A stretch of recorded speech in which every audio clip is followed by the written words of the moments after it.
All right, so in this section of the DeltaMath, they want you to determine what quadrant we're in given the set of information. So the first set tells you that secant, which remember everyone gets a cos, so this is the inverse of cosine, is greater than 0. So we're looking where cosine is also greater than 0 because the inverse doesn't change the sign. So we're looking for cosine greater than 0. Well, cosine is an x value, so this is going to happen in quadrant 1 and quadrant 4. That's where cosine is greater than 0 and also secant.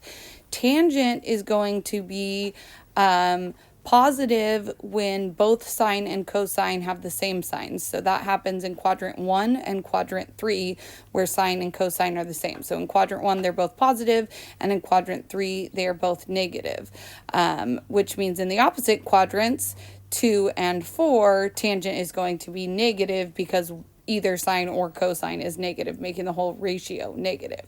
So tangent is going to be less than 0 in either quadrant 2 or quadrant 4, and we said that secant is going to be greater than 0 in quadrant 4 of those options, so that must be our solution here.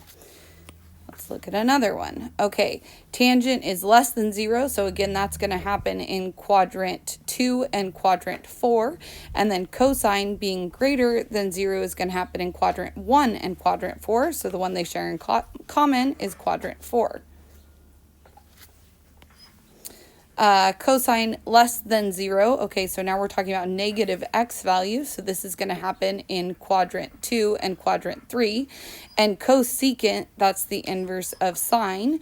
So that's going to be less than 0 when sine is negative, which happens in quadrant 3 and quadrant 4. So which one do they both share in common? Quadrant 3. And that's how that section works.